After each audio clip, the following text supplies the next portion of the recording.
New year, new me, eat better, get fit, hit the gym. That's the lie everyone tells themselves at the start of the year. But say no more, I'll handle the food part. Not the best cook.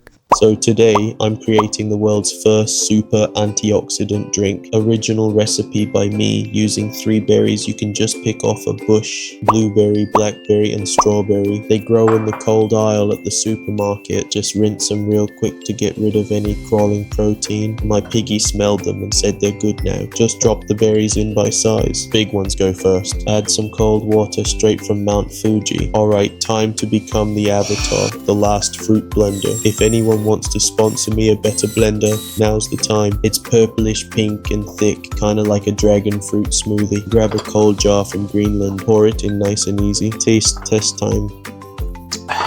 Wow, it tasted like nasty medicine syrup. But hey, they say the worse it tastes, the better it is for you. This gets a 7 out of 10 from me, mostly cause it's healthy. This is a...